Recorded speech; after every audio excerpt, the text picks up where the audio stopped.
Bismillahirrahmanirrahim. Dear students, Assalamu alaikum. I am your science teacher, Miss Saida. How are you students? Hope you all will be fine. Today I explain you fourth assignment of your science, which is taken from the chapter number 2, Living on the Earth. Okay. Today I explain you assignment number 4, which has taken from the chapter number 2, Living on the Earth. Okay student, we explain you characteristics of living thing in previous lecture. These are the characteristics which possess living thing and make living things different from the non-living thing. Here are 6 characteristics of living thing. Number 1, living thing can breathe. Number 2, living thing can move. Living thing can grow. Living thing can need food. Living things can feed. Living thing can reproduce. Okay, so these characteristics I explained in previous chapter. Now we are going to study about the ecosystem. Ecosystem से पहले मैं आपको habitat के बारे में भी बताना चाहूँगी. आप लोग पहले भी जो है मैंने आपको हैबिटेट को डिफ़ाइन किया था. What is habitat? When we define habitat we said habitat is a place where an organism live, eat, grow and reproduce. तो वो जगह जहाँ पे कोई भी living thing, whether it is plant और एनिमल, वो जो है वहाँ पर रहते हैं, वहाँ पर ग्रो करते हैं, वहाँ पे खाते पीते हैं, रिप्रोड्यूस करते हैं, उसे हम क्या कहते हैं? हैबिटेट कहते हैं. Now we are going to study about the ecosystem. What is an ecosystem? Ecosystem is the interaction between living things and non living thing. Okay, क्या मतलब है इसका? कि लिविंग थिंग जो है वो आपस में इंटरेक्ट करते हैं और उसके साथ साथ वो अपने नॉन लिविंग इन्वायरमेंट से भी जो है क्या करते हैं? इंटरेक्ट करते हैं. तो वो उसे हम क्या कहते हैं? इकोसिस्टम कहते हैं. ठीक है. The living thing interact with each other as well as their non living environment called ecosystem. अच्छा, लिविंग थिंग इसको आप इस तरीके से भी जो है समझ सकते हैं कि ecosystem is consist of 2 component, living component and non living component. Right. Living thing component में जो है वो आपके क्या आ जाता है? प्लांट्स एंड एनिमल्स आ जाते हैं. और नॉन लिविंग थिंग में sun, air, water, soil, these are called non living component. तो इन दोनों के दरमियान यानी लिविंग थिंग और नॉन लिविंग थिंग के दरमियान जो इंटरेक्शन होता है उसे हम इकोसिस्टम कहते हैं. इसके अलावा आप ये समझ लीजिए कि all living thing depends upon each other. आप देखिएगा कि लिविंग कंपोनेंट जो है हमारा क्या है? प्लांट्स एंड एनिमल्स है. ठीक है. तो अगर आप इसको इस तरीके से भी समझ सकते हैं कि animals get their food from plants. Okay, तो animals are dependent on the plant while plants make their food a gas which is called carbon dioxide which that animals breathe out. Okay, तो plants जो है वो अपनी food किससे बनाते हैं?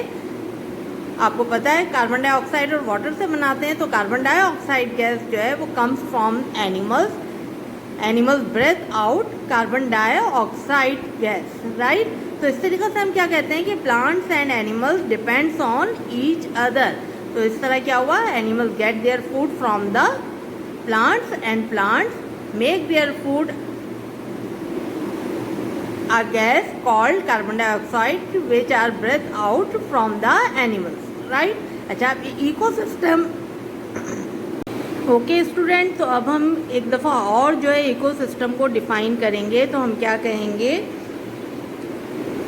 The living thing in a particular place interact with each other and with their non living environment called ecosystem. ठीक है.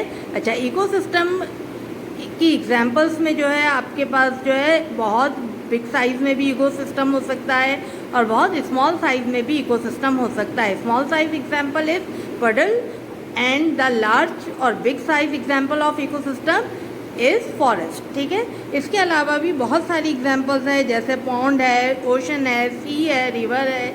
These are all the examples of ecosystem. Okay student, अच्छा अब आप ये देखिएगा कि ecosystem are affected by human activities and the natural disaster. ठीक है, ह्यूमन एक्टिविटीज़ जैसे फॉर एग्जांपल कि हमें जो है बिल्डिंग्स बनाने के लिए, घर बनाने के लिए स्पेस की ज़रूरत होती है, तो हम किसको कट डाउन कर देते हैं? हम जो है ट्रीज़ को जो है वो कट डाउन कर देते हैं, जिसकी वजह से जो है इकोसिस्टम जो होता है वो क्या हो जाता है?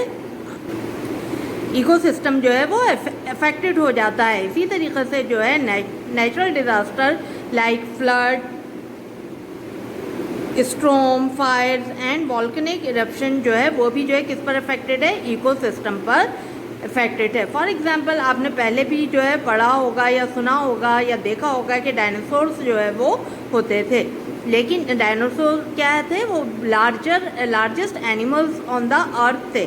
तो लेकिन क्या हुआ कि जब जो है यहाँ पे हमारी अर्थ पर जो है टेम्परेचर में चेंज आई, यानी कि इकोसिस्टम में चेंज आई, तो वो जो है यहाँ पे क्या हो गया? एक्सटेंट हो गया। एक्सटेंट का मतलब क्या होता है कि वो यहाँ से जो है आहिस्ता आहिस्ता जो है वो ख़त्म हो गए, यानी अब वो जो है हमारी अर्थ पर नहीं पाए जाते।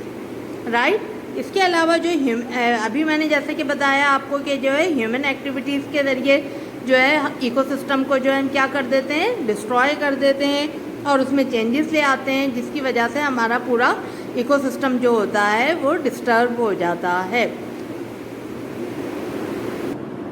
Now students, this is your science book. Open page number 23. Here is the third chapter of your book, Living on the Earth. This is your fourth assignment. In this assignment, you continue the work of chapter number 2, Living on the Earth. First exercise of this assignment is long answer questions.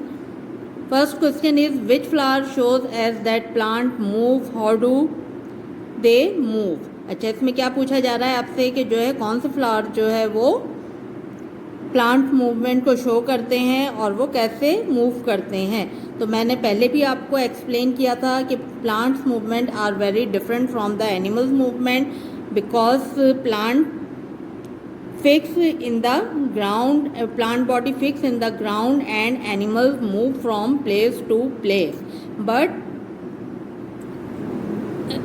but plant show movement like different parts of the plants are moved. For example, morning glory and sunflower show the movement. Open page number 23. आप देख भी सकते हैं यहाँ पर कि sunflower turns its face towards the sun. तो इसके फेस का जो है सन की तरफ टर्न होना, ये क्या है? प्लांट मूवमेंट की एग्जाम्पल है। इसी तरीके से आप यहाँ भी देखिए, इसी के बराबर में मॉर्निंग ग्लोरी के जो पेटल्स होते हैं वो कब ओपन होते हैं? मॉर्निंग में ओपन होते हैं, और जब नाइट होती है तो ये क्लोज हो जाते हैं। This flower also show the plant movement. Okay, second question is, what is an ecosystem? तो अभी मैंने आपको बताया, the living thing in a particular place interact with each other and their non-living environment. This is called ecosystem. ठीक है, और मैंने आपको बता भी दिया है इसमें कि लिविंग जो है आपका कंपोनेंट जो है वो एनिमल्स एंड प्लांट्स हैं, और नॉन लिविंग इन्वायरमेंट जो है वो आपका एयर, वाटर, सनलाइट और जो है क्या है? सॉइल है।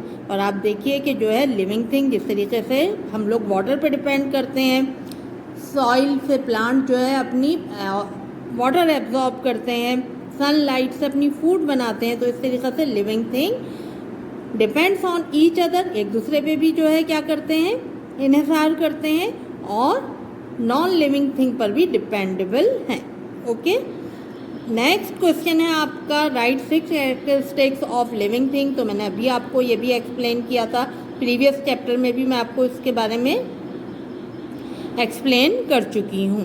ठीक है, इसके बाद नेक्स्ट आपकी एक्सरसाइज है rearrange the letter to make 3 living and 3 non living things, right. अब देखिए इसके अंदर डिफरेंट आपको जो है जुम्बल वर्ड्स दिए हुए हैं और इसमें से जब आप वर्ड्स बनाएंगे तो 3 जो है लिविंग थिंग्स बनेंगी और 3 जो है वो नॉन लिविंग थिंग्स जो है वो बनेंगी। लिविंग थिंग्स में आप देखिए sunflower, giraffe, monkey and non living thing में बैलून, कैरेट एंड बास्केट। इसमें आप कॉलम बनाइए और कॉलम बना के इसको जो है क्लासीफाई जो है वो कर दीजिए, ठीक है।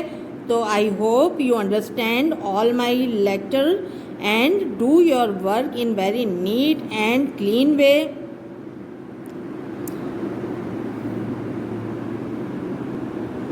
और आप इसको फिर कॉपी करेंगे, जहाँ पे आपके शॉर्ट क्वेश्चन आंसर ख़त्म हो गए थे उसके बाद से आप लॉन्ग क्वेश्चन आंसर स्टार्ट करेंगे। फिर उसके बाद नेक्स्ट पेज से आप ये वाली एक्सरसाइज रीअरेंज द लेटर्स की जो है वो करेंगे और फिर आप मुझसे जो है इसको चेक करवा लीजिएगा। ओके, टेक केयर, अल्लाह हाफिज़।